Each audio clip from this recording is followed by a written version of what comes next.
بسم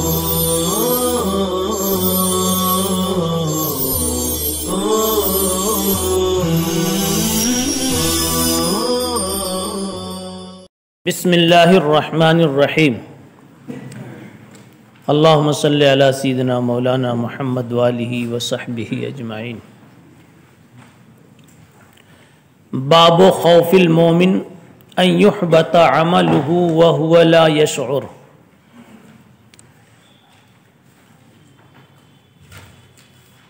یہ باب ہے اس سلسلے میں کہ مومن کو ڈرنا چاہیے اس بات سے کہ اس کا عمل برباد ہو جاوے اور وہ سمجھ بھی نہ سکے، اس کا عمل برباد ہو جائے اور وہ اس کو سمجھ بھی نہ سکے۔ امام بخاری رحمۃ اللہ علیہ نے ما قبل میں جو بھی ابواب ذکر فرما چکے، ان تمام ابواب میں حضرت نے ایمان کی شاخوں کو، ایمان کے اعمال کو بیان فرمایا ہے اور ان اعمال کی اہمیت کو بتلایا ہے۔ تو اب ان اعمال کی حفاظت کی طرف متوجہ فرما رہے ہیں، تحفظ کی طرف۔ اب تک تو یہ بتایا یہ کرو، یہ کرو، یہ کرو، لیلۃ القدر کا قیام کرو، نفل روزوں کا اہتمام کرو، تراویح کا اہتمام کرو، وغیرہ وغیرہ شعبہائے ایمان پہ چلنے کی فکر کرو۔ اب اس کے بعد اب کہہ رہے ہیں کہ یہ سب کرنے کے بعد اس کی حفاظت، اس کے بقا کا بھی اہتمام کرو، ورنہ کیا دھرا سب کا سب کبھی کبھی حبط ہو جاتا۔ اب حبط کی دو قسمیں ہیں، حبط کلی، حبط جزوی۔ بیکار ہو جاتا ہے کل کا کل، یہ تو کفر سے ہوتا ہے۔ بندہ اگر اعمال ایمانیہ اسلامیہ کے بعد خدا نہ خواستہ اللہ بچائے مرتد ہو گیا تو سارا کیا دھرا بیکار ہو گیا۔ تو یہ حبط کلی ہوتا ہے۔ کبھی حبط جزوی ہوتا ہے، مثلا غیبت کی وجہ سے بعض اعمال اس کے حبط ہو جاتے، یا ریاکاری کی وجہ سے جن اعمال میں ریاکاری پائی گئی اس کا وہ عمل بے معنی ہو جاتا ہے۔ تو کبھی حبط کلی، کبھی حبط جزوی ہوتا ہے۔ بہرحال اعمال حبط ہو جاتے ہیں، اس لیے اس باب میں اس کی طرف متوجہ کر رہے ہیں۔ اب در پردہ یہ بھی ہو سکتا ہے مرجئیہ کو مزید توجہ دلائی جا رہی ہے کہ آپ تو عمل کی ضرورت کے قائل ہی نہیں ہیں، ہم تو عمل کی بھی ضرورت کے قائل ہیں اور عمل کے تحفظ کی بھی ضرورت کے بھی قائل ہیں۔ اب سمجھیے عمل کی کتنی اہمیت ہے۔ وقال ابراہیم التیمی ما ارست قولی علی عملی الا خشیت ان اکون مکذبا۔ یہاں ابراہیم تیمی کا ایک مقولہ پیش فرما رہے ہیں۔ اس سے پہلے مناسب ہے کہ آپ سمجھیں کہ ابراہیم تیمی کون ہے۔ ابراہیم تیمی تابعین میں سے، ان پر عبادت کا غلبہ تھا، ثقات روات میں سے ہیں، زبردست متقی انسان تھے۔ ان کی زندگی کا ایک بڑا اہم واقعہ یہ ہے کہ حجاج ابن یوسف کا زمانہ تھا۔ اس دور میں ایک بڑے عالم، بڑے محدث اور بڑے فقیہ ابراہیم نخعی رحمۃ اللہ علیہ تھے، اور یہ ابراہیم تیمی تھے۔ دونوں کی ملاقاتیں بھی رہی، ایک ہی دور کے تھے۔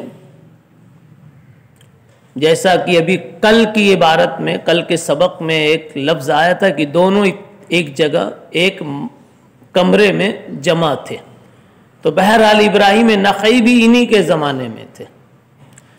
حجاج ابن یوسف کے خلاف ابراہیم نخعی نے کوئی مسئلہ بتا دیا تھا، تو حجاج نے ابراہیم نخعی کو گرفتار کروایا، بلکہ گرفتاری کا آرڈر کیا۔ پولیس تلاشی میں پھر رہی ہے۔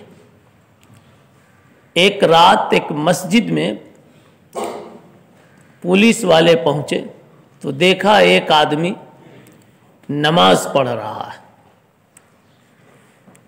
پولیس والوں کو خوشی ہوئی کہ یہ وہی ہوں گے، اس لیے کہ جن کو ہم پکڑنے آئے ہیں وہ دنیا دار آدمی نہیں ہے، وہ وہی ہوں گے۔ اب آ کر کے جب پوچھا تم کون ہو، تو انہوں نے کہا میں ابراہیم ہوں۔ تو ان کو اطمینان ہو گیا کہ ابراہیم ہی کو تو ڈھونڈنے آئے، حالانکہ یہ وہ ابراہیم نہیں تھے، ابراہیم نخعی نہیں تھے، یہ ابراہیم تیمی تھے، نماز پڑھ رہے تھے۔ اچھا، ابراہیم تیمی نے یہ کہا کہ میں ابراہیم ہوں، وہ بھی جانتے تھے کہ یہ پولیس والے مجھے نہیں تلاش کر رہے ہیں، ابراہیم نخعی کو تلاش کر رہے ہیں، لیکن چاہتے یہ تھے کہ ابراہیم نخعی بچ جائے، میں گرفتار ہو جاؤں، اس لیے کہ ابراہیم نخعی بہت بڑے عالم ہیں، میں زیادہ سے زیادہ ایک عابد ہوں، اور وہ زبردست عالم ہیں، اسلام کے محافظ ہیں، وہ شریعت کے محافظ ہیں، وہ اگر حیات رہ گئے تو سینکڑوں علماء پیدا کریں گے، اور وہ اگر چلے گئے تو ہزاروں علماء سے امت محروم ہو جائے گی۔ اب میں اگر چلا گیا تو میں ایک اکیلا تنہا جاؤں گا، میں عابد ہوں زیادہ سے زیادہ۔ تو انہوں نے یہ نہیں کہا کہ میں نخعی نہیں ہوں، بس اتنا کہا میں ابراہیم ہوں۔ پوچھا تمہارے باپ کا کیا نام ہے؟ کہا یزید نام ہے۔ اتفاق سے دونوں کے باپ کا نام یزید تھا۔ تو ان سبوں نے جو کاغذ لکھا تھا اس میں یہی تھا کہ ابراہیم نخعی ابراہیم ابن یزید کی تلاش ہے۔ ٹھیک ہے، اب یزید بتا دیا، اسی اعتبار سے یہ اور خوش ہو گئے۔ آگے یہ نہیں پوچھا کہ تمہاری نسبت کیا ہے، نسبت میں دونوں کے فرق تھا۔ ان کو گرفتار کر لیا، ابراہیم تیمی کو جیل میں لے جا کر کے ڈال دیا، بغیر چھت کے قید خانے میں ڈال دیا۔ بارش آئے تو اسی میں آئے، دھوپ جتنی آئے اسی میں آئے، سردی جتنی آئے اسی میں آئے، مدتوں اس میں رکھا، یہاں تک کہ یہ انسانی بدن بالکل متاثر ہو کر لاغر اور دبلا قریب المرگ ہو گیا۔ کون ہے جیل میں؟ ابراہیم تیمی۔ آخری عمر میں ان کی والدہ آئی، اب لگا کہ بچیں گے نہیں، والدہ ایک دن حاضر ہوئیں، والدہ تو دیکھ کے ہی رونے لگی، بیٹا تیرا کیا ہو گیا؟ کیوں نہیں کہہ دیا؟ ایک مرتبہ کہہ دیتے کہ میں وہ نہیں ہوں تو بچ جاتا۔ تو انہوں نے جواب دیا، امی جان آخر مرنا تو ہے، اگر کچھ نیکی کر کے مروں، تیرا بیٹا اگر کچھ نیکی کر کے مرے تو کیا حرج ہے؟ اگر میں کہہ دیتا تو وہ آج وہی حشر ان کے ساتھ ہوتا جو میرے ساتھ ہو رہا، ان کی وفات کا وقت قریب آ جاتا، امت دین کے بہت بڑے خزینے سے محروم ہو جاتی۔ تو آج اگر یہ قربانی دے کر تیرا بیٹا جا رہا ہے تو اللہ کے ہاں تیرا بھی اور تیرے بیٹے کا بھی ایک مقام بنے گا۔ بہرحال اماں کو تسلی دی اور اماں واپس ہوئی، پھر اسی جیل خانے میں انتقال ہو گیا ابراہیم تیمی کا۔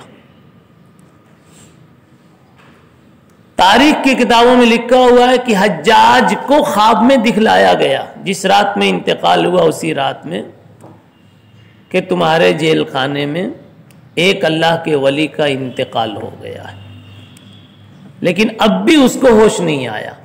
اس نے صبح میں نعش وہاں سے نکلوائی اور کہیں بھی گھوڑے پہ ڈلوا دی، حجاج ابن یوسف نے۔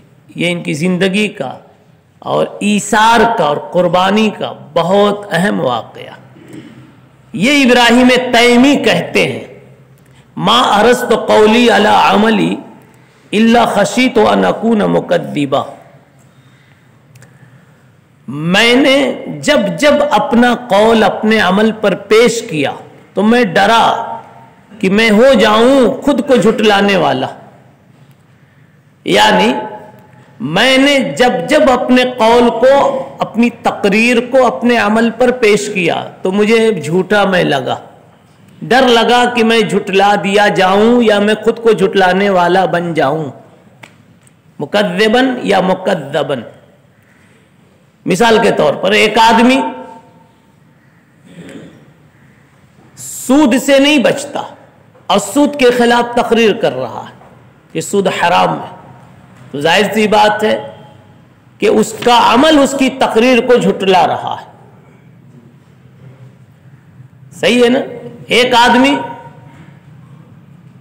نمازیں نہیں پڑھتا اور نماز کے اوپر تقریریں کر رہا ہے تو اس کا عمل اس کی تقریر کو جھٹلا رہا ہے۔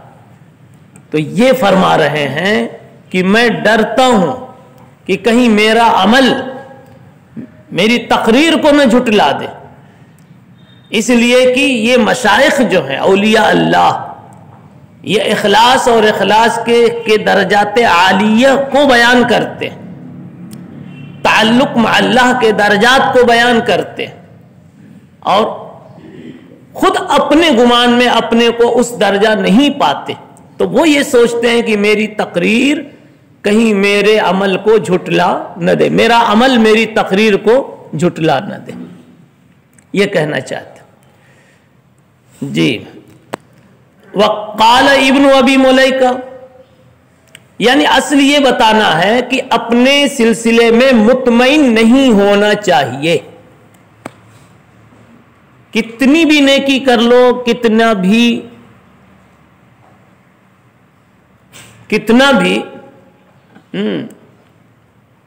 تقوی والا کام کر لو، لیکن کبھی بھی مطمئن نہیں ہونا چاہیے۔ یہ بڑے لوگ تھے، بڑی سوچ والے تھے۔ ابن ابی ملیکہ بھی اسی طرح سے کہتے ہیں ادرکت ثلاثین من اصحاب النبی صلی اللہ علیہ وسلم کلہم یخاف النفاق، میری 30 صحابہ سے ملاقات ہوئی۔ ابن ابی ملیکہ یہ بھی تابعین میں 30 صحابہ سے، جن میں حضرت عائشہ ہے، اسما بنت ابو بکر ہے اور ابادلہ اربعہ ہیں۔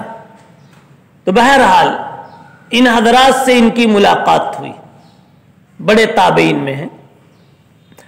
کہتے 30 صحابہ سے ملاقات ہوئی، میں نے ہر ایک کو ایسا پایا جو اپنے بارے میں نفاق کا ڈر رکھتا تھا کہ کہیں میں منافق تو نہیں، اور یہ نفاق عملی کا ڈر نہیں تھا، نفاق اعتقادی کا ڈر تھا۔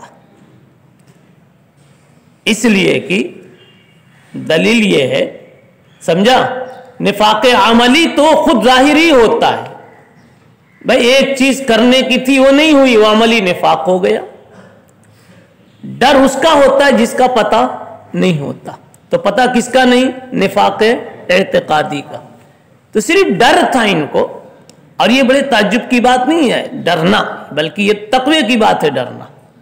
حضرت عمر رضی اللہ تعالی عنہ نے حضرت حذیفہ سے پوچھا تھا تمہارے پاس جو لسٹ ہے منافقین کی اس میں میرا تو نام نہیں ہے، تو اس میں جس منافق کو پوچھ رہے تھے وہ کون سا منافق اعتقادی کے بارے میں پوچھا تھا، اور حذیفہ کے پاس جو حضرت حذیفہ کے پاس جو لسٹ تھی وہ منافقین اعتقادی کی تھی۔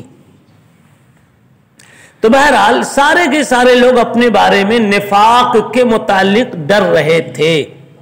اور دیکھو جتنا بڑا آدمی ہوتا ہے اللہ کے تعلق کے اعتبار سے اتنا ہی اس کو ڈر لگتا ہے. وہ ڈرتا ہے میرا ایمان ہے کہ چلا گیا, فلاں بات میں نے بول دی میرا ایمان ہے کہ نہیں. اور جتنا بے خبر ہوتا ہے اتنی ہی زیادہ لاپرواہ بھی ہوتا ہے. جتنا دور ہوتا ہے اللہ سے اتنی زیادہ لاپرواہ بھی ہوتا ہے. اس لیے ہر ایک یہ ڈرتا تھا اپنے بارے میں. اچھا آگے ما منہم احد یقول انہ علی ایمان جبرائیل و میکائیل,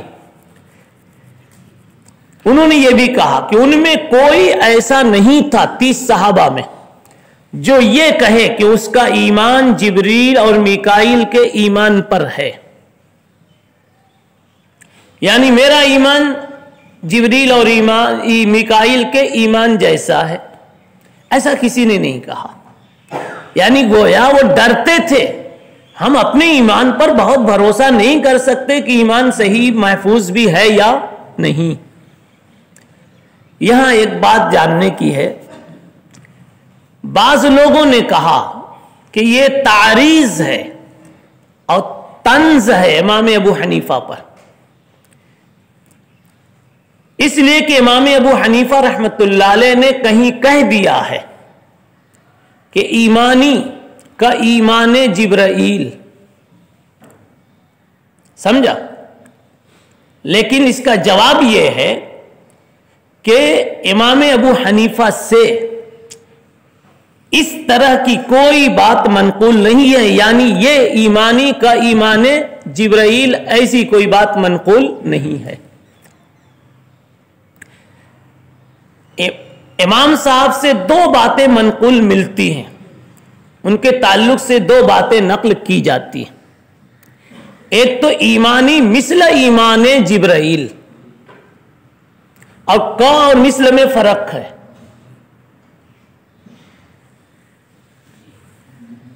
لیس کمثلہ شیء کے تعلق سے کل میں نے عرض کیا تھا, کاف اور مثل میں فرق ہے. تشبیہ بالذات کے لیے کا استعمال ہوتا ہے, تشبیہ فی الصفات کے لیے مثل کا استعمال ہوتا ہے. سمجھا. تو امام ابو حنیفہ نے کہا ایمانی کا ایمان جبرائیل. اگر یہ کہا تو ترجمہ یہ ہوگا کہ میرا ایمان جبرائیل کے ایمان کی طرح ہے, یعنی کہ جس ذات پر جبرائیل ایمان رکھتے ہیں اسی ذات پر میں بھی ایمان رکھتا ہوں. اور ظاہر سی بات ہے اس میں تشبیہ صحیح ہے, اس لیے کہ ذات خداوندی پر ہمارا بھی ایمان ہے, ذات خداوندی پر جبرائیل کا بھی ایمان ہے. اگر مثل ہوتا تو یہ مطلب ہوتا کہ جبریل کے ایمان کی جو کیفیت اور صفت ہے وہی ہماری بھی ہے. اس کا یہ بات امام ابو حنیفہ نے نہیں کہی ہے. اس لیے امام ابو حنیفہ کی طرف اس کو, امام ابو حنیفہ کے حق میں اس کو تعریض یا طنز نہیں کہہ سکتے کہ امام بخاری رحمت اللہ علیہ نے کوئی تعریض کی ہے اور اشارتاً رد کیا ہے, ایسا نہیں ہے. امام ابو حنیفہ رحمت اللہ علیہ سے دوسری تعبیر اس میں جو منقول ہے وہ یہ ہے کہ آمنت بما آمن بہ جبرائیل و میکائیل, میں بھی ویسا ہی ایمان لا, اسی پر ایمان لایا جس پر کہ جبریل اور میکائیل لائے. تو یہ مومن بہی میں تشبیہ ہے, صفت ایمان میں کیفیت ایمان میں تشبیہ نہیں ہے, مومن بہی میں تشبیہ ہے. اب ظاہر سی بات ہے کہ میں بھی اسی مدرسے کا پڑھا ہوا ہوں, 35 نمبر والا کہتا ہے پیچھے والا, اور 100 نمبر والا بھی کہتا ہے میں بھی اسی مدرسے میں پڑھا ہوں, تو اس کا کہنا تو کچھ برا نہیں ہے, دونوں پڑھے ہوئے. یہ اور سی بات ہے کہ وہ 35 نمبر ہے اور وہ 100 نمبر, کیفیت میں اور صفات میں فرق ہے. جی تیسری بات اس میں ہے, اگلی بات وَيُذْكَرُ عَنِ الْحَسَنِ, حسن بصری سے منقول یہ ہے مَا خَافَهُ إِلَّا مُؤْمِنٌ وَلَا أَمِنَهُ إِلَّا مُنَافِقٌ, اللہ سے صرف مومن ڈرتا ہے اور اللہ سے صرف منافق بے خوف ہوتا ہے. ایمان والا تو ڈرتا ہی ہے اللہ سے, اس لیے کہ اللہ تعالیٰ سمد ہے. کل اچھائیوں کے بعد پھر بھی کوئی ایک چیز اس کو بری لگ گئی اور بڑا فیصلہ کر دے ہوئے، منفی فیصلہ کر دے ہوئے، تو کون ہے جو اس کا ہاتھ پکڑ لے؟ باقی اللہ تعالیٰ ظلام نہیں ہے۔ وما يحذر من الإصرار على التقاتل والعصيان من غير توبة لقول الله تعالى ولم يصروا على ما فعلوا وهم يعلمون۔ اور یہ بیان ہے اس بات کا کہ ڈرایا جائے تقاتل اور عصیان پر اصرار کرنے سے توبہ کے بغیر، یعنی قتل و قتال، لڑائی جھگڑے اور معصیت پر اصرار کرنے کے سلسلے میں لوگوں کو ڈرایا جاوے۔ کبھی ہو گیا گناہ، ہو گیا جھگڑا، ہو گیا، لیکن اس تقاتل اور عصیان پر اصرار مت کرو، ورنہ اللہ کی طرف سے کوئی بڑی پکڑ آ سکتی ہے۔ اس سے کیا پتا چلا؟ مرجئہ کی سب تردید ہو رہی ہے کہ آپ کہتے کوئی معصیت مضر نہیں ہوتی، امام بخاری وہ سمجھا رہے ہیں۔ ابھی یہ تو سب مدعا ہوا امام بخاری رحمت اللہ علیہ کا، اب آگے کی حدیث سے اس کو ثابت فرمائیں گے، جس کو ہم بعد میں انشاءاللہ پڑھیں گے۔ جی، سبحان اللہ بحمدہ۔